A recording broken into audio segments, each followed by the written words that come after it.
1 जुलाई को हमारे बाड़ी के विख्यात डॉक्टर जो गरीबों की सेवा में लगे रहते हैं, अभी भी अपन आए थे तो मरीजों के पास उनके पास समय नहीं था, फिर भी उन्होंने समय निकाल कर हमसे मिले थे। तो ऐसे महान जो बाड़ी की हस्ती है उनसे मैं परिचय कराना चाहूँगा कि आज 1 जुलाई को एक डॉक्टर डे है और उसके अवसर पर हमने सर से संपर्क किया, सर से समय मांगा, सर ने समय दिया, बाकायदा उन्होंने हमारे लिए समय निकाला। और आज मैं सर से रिक्वेस्ट करूंगा कि आज डॉक्टर डे के अवसर पर सबसे पहले आपको हमारे सभी साथी आपको बधाई देते हैं कि आपने इतना जीवन संघर्ष से जिया सर, और इतनी सेवाएं दी हैं। देखो, एक डॉक्टर को ही पता लगता है कि एक दिन में कम से कम 100 से ज़्यादा मरीज आते हैं, और फिर आप एक दिन में 100 से ज़्यादा मरीज निकालते हो, अपने यहाँ से ठीक करते हो।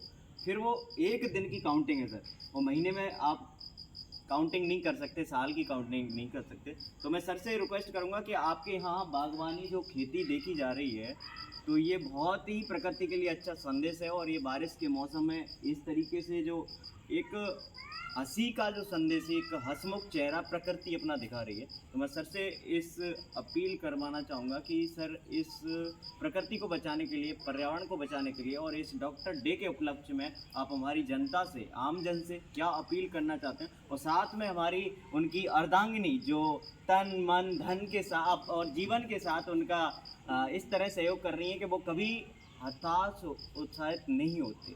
तो सर से एक बार पुनः अनुरोध कि आप हमारे दर्शकों को इस चीज़ के बारे में। सबसे पहले मैं हरघर शिक्षा जो टीम है उनको बहुत बहुत धन्यवाद देना चाहूँगा, आभार व्यक्त करूँगा।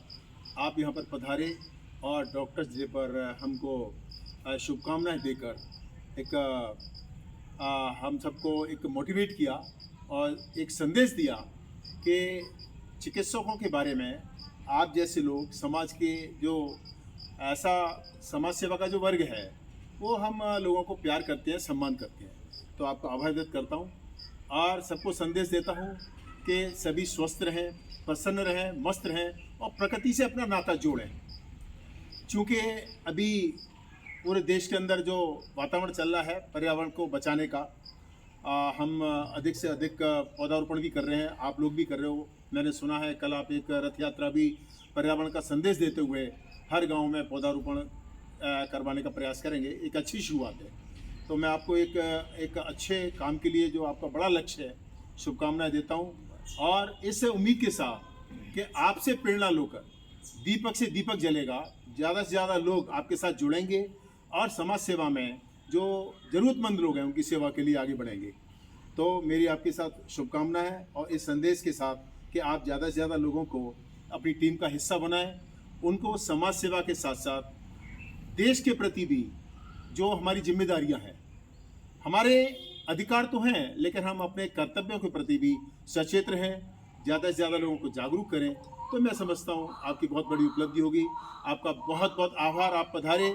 पुनः आम लोगों से अपील करूँगा, सभी स्वस्थ रहें, अपनी सेहत का ख्याल रखें, और उसका सिर्फ और सिर्फ एक ही रास्ता है, वह प्रकृति के साथ अपना संबंध जोड़ना, जीवंत संबंध जोड़ना, प्रकृति के साथ लगाव करना और उनका अनावश्यक रूप से दोहन नहीं करना। इस बात पर ध्यान रखें तो हम सभी स्वस्थ रहेंगे। पुनः बहुत बहुत आभार रोहित जी का और उनकी पूरी टीम का। बहुत ही शानदार लगा। और मैं इस बीच हमारे सच्चाई और अच्छाई पर चलने वाली उनकी अर्धांगिनी, यानी देखो, एक प्रेम प्रसंग के बीच किस तरीके से मतलब एक दरार पड़ती है, वो दरार पड़ने नहीं देती है। एक मतलब पति पत्नी के बीच जो रिश्ता होता है, उनसे मैं आपकी सीधी वार्ता करवाना चाहूँगा कि किस प्रकार मैम ने उनका साथ दिया है यहाँ तक पहुँचाने में। ये जो आप बागवान देख रहे हैं उन्हीं की मेहनत है। आज मैंने देखा तो एक मेरी माँ समान, मेरी माँ के भी आंसू आते हैं, एक मेहनत करती हैं ग्रामीण महिलाएं, तो उनके भी कांटे लगे हुए। तो आप समझ सकते हैं कि शहर की जो महिलाएं वास्तव में काबिल होती हैं।